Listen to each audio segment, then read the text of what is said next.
fazer uma pergunta, porque eu acho, não define métricas e não define teologia. Eu gostaria de saber um texto, ver se há um texto onde Jesus dá abertura a um novo modelo de família, porque de fato não existe. Então falar é muito fácil, eu acho é uma coisa. Agora, que dizer que os cristãos, que a igreja é a favor da violência, isso é mentira, porque essas violências são cometidas, na sua maioria, lá fora. Sim. Curta o vídeo, mas antes deixa o like, se inscreve no canal e ativa o sininho para não perder nada.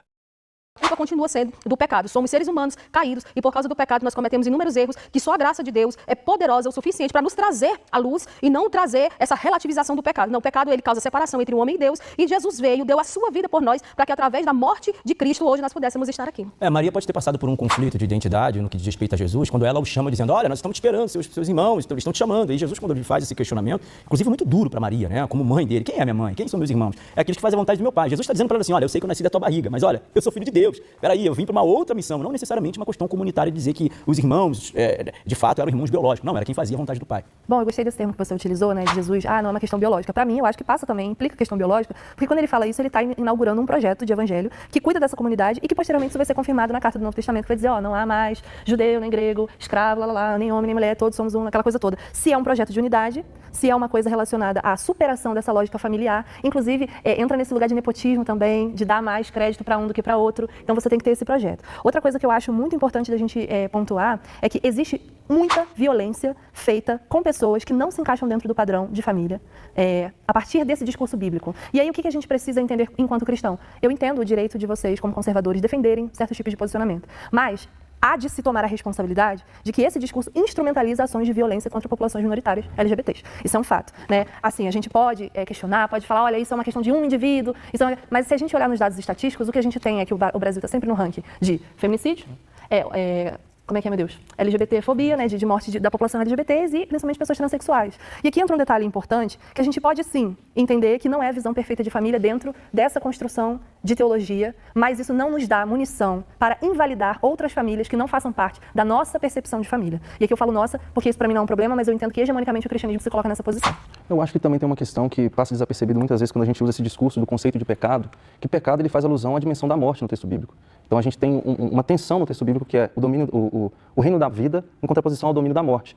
Qual que é o discurso atual que promove morte? É o discurso de que LGBT, ou a prática LGBT, vamos dizer assim, como eles dizem, é pecado? Ou o nosso discurso de inclusão com o público LGBT? O que promove morte? Um discurso de inclusão ou um discurso de exclusão? Então eu diria que o que é pecado é exatamente a LGBTfobia. Não é o acolhimento com os LGBTs, é o oposto. Usar esse discurso de, é pecado porque o texto bíblico diz, desconsiderando o que o texto bíblico fala, por exemplo, na língua original, no contexto original, analisando às vezes apenas uma tradução, é uma promoção de morte para pessoas periféricas hoje. Bom, é muito perigoso usar a literalidade da palavra, né? Quando a Bíblia vai dizer, por exemplo, que o salário do pecado é a morte, você vai ter diversos pecados, diversos salários mediante ao pecado cometido. Tá? Então, cada pecado tem a sua consequência.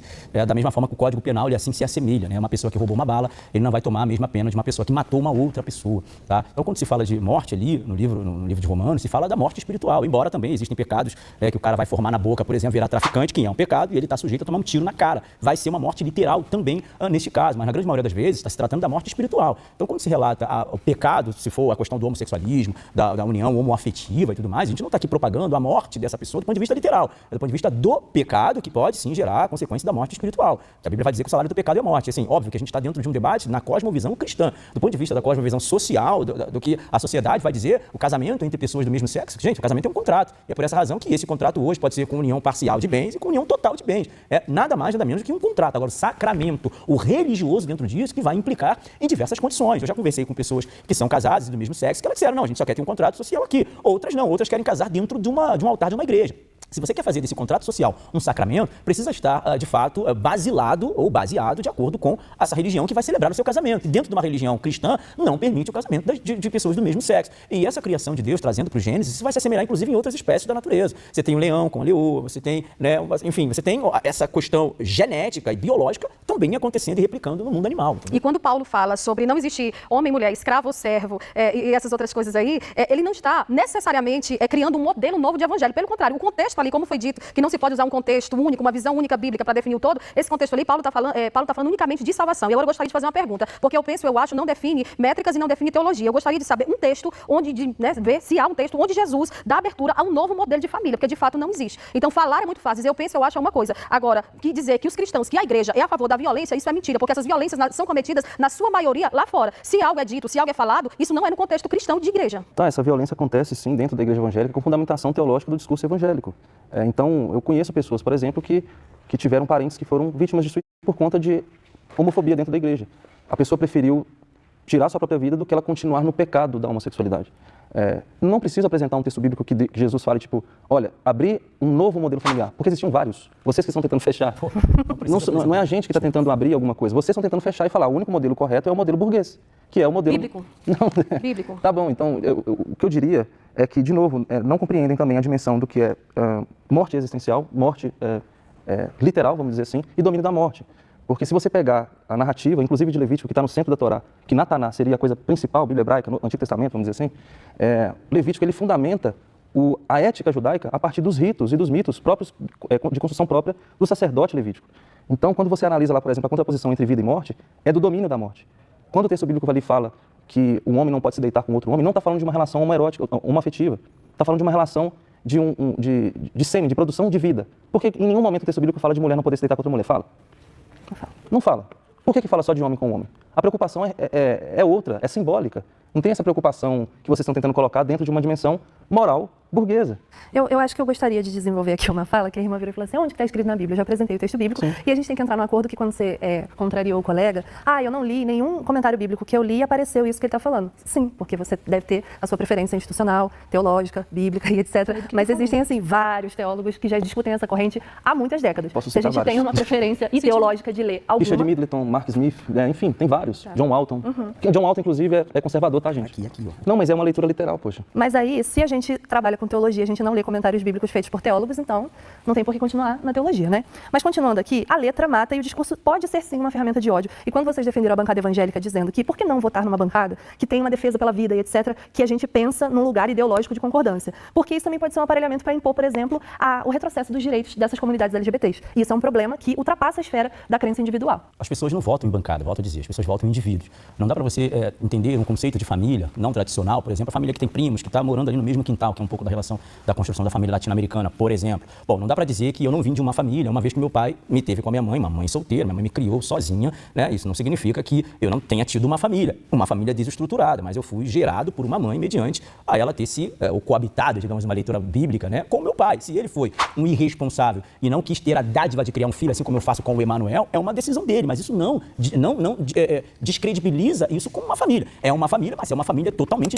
desestruturada. Então, do ponto de vista, volto a dizer, né? Para além do religioso, mas do ponto de vista científico, no que diz respeito à multiplicação da própria humanidade, não tem como vir de uma outra vertente. E a gente precisa entender que a gente está diante de um debate sobre a cosmovisão cristã. E a Bíblia também vai ser clara. Você pode não encontrar versículos de textos bíblicos que falam sobre aquilo que a gente está pedindo que vocês falem, que confirmem essa teoria ou essa teologia, mas o que a gente está defendendo tem texto bíblico. Pode ser textos que realmente, diante dessa sociedade, sejam textos até um pouco invasivos, mas está lá, os afeminados não herdarão o reino dos céus. Está escrito na Bíblia lá. Inclusive no livro de Gênesis, quando os anjos vão resgatar Ló na cidade de Sodoma e Gomorra, dentro daquela casa haviam vários homossexuais ali que tentaram abusar daqueles homens, daqueles anjos, porque os anjos eram muito bonitos. E ali aqueles anjos o cegou. Eu não estou dizendo aqui, cara, que o homossexual ele é uma pessoa desqualificada, eu não estou dizendo que o homossexual está à margem da sociedade, eu não estou dizendo isso. Eu estou dizendo que diante da cosmovisão cristã, não constitui família pessoas do mesmo sexo dentro da própria casa. E como cristãos que somos ou deveríamos ser, o nosso objeto central é a Bíblia. Então, 1 Coríntios, capítulo 6, versículo 20, diz que os afeminados não herdarão o reino dos céus. Levítico, capítulo 18, versículo 22, diz, com varão não te deitarás como se fosse mulher, porque isso é abominável aos olhos do Senhor. Estão os textos bíblicos aí. Sobre a lei mata,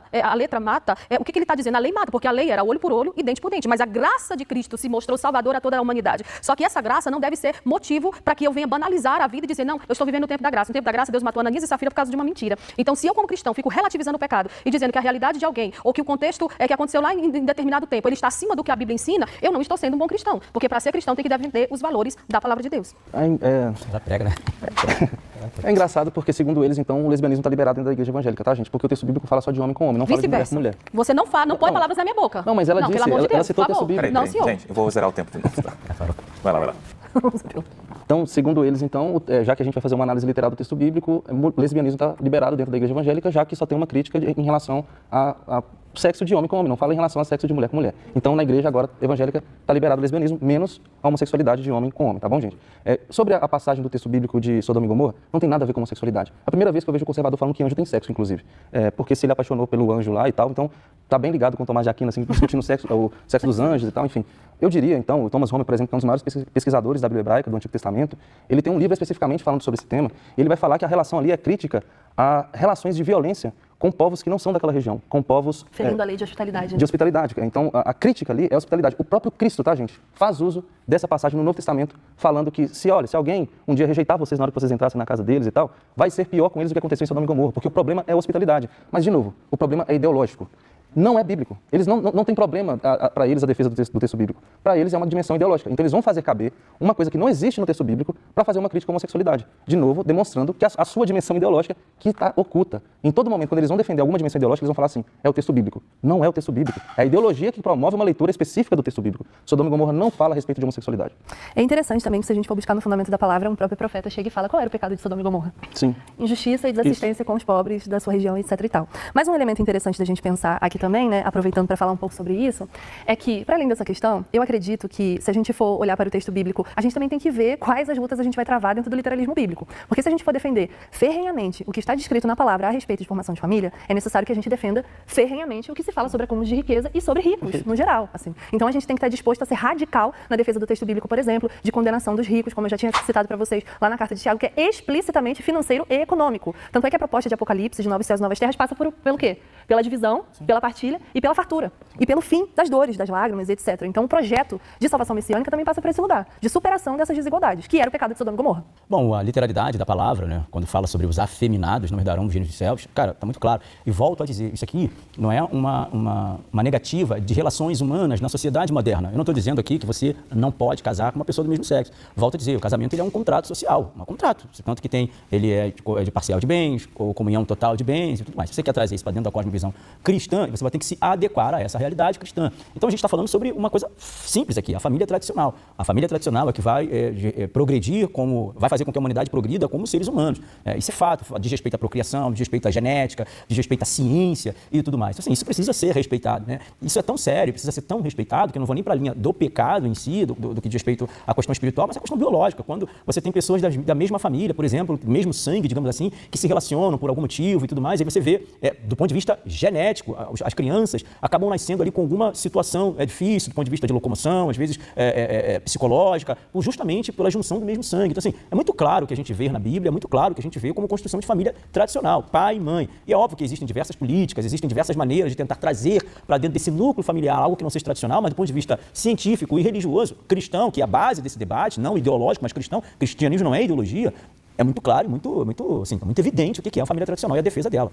Então, se nós considerarmos com honestidade o texto de Gênesis, capítulo 19, versículo 5, nós vamos entender que sim, aqueles homens vieram até a porta de Ló e disseram, traz esses varões para que nós o conheçamos. Se nós formos olhar no hebraico, aquilo ali com certeza é dito, contestado, não tem como se contestar esse fato de que eles realmente queriam ter relações sexuais. Mas o que dizer? De crente que defende comunismo, marxismo, até porque Marx não é exemplo de nada no termo, no quesito cristianismo. É isso aí, deturpar, distorcer, colocar palavras na boca, né? Dizendo que porque eu não disse isso, porque a Bíblia não diz isso, a Bíblia libera isso. A Bíblia não é clara acerca de muitas coisas, e nem por isso eu posso dizer que o que Deus falou ali, ele não falou acolá, que o que Deus falou para um homem não vale para uma mulher também, que o que Deus estabeleceu como família não deve, ou é apenas para ser visto sobre um viés interpretativo e ideológico. A verdade existe, ela não é relativa, a verdade existe, a verdade é Cristo. Conhecereis a verdade e a verdade vos libertará. Bom, mais uma vez, acho que é interessante a gente resgatar essa dimensão do texto de Sodoma e Gomorra, que tem esse rolê de conhecer, que a gente sabe que a gente tem até piadinha bíblica, que conhecer, para quem lê Bíblia, sabe o que isso significa. Me lembra também o texto da concubina.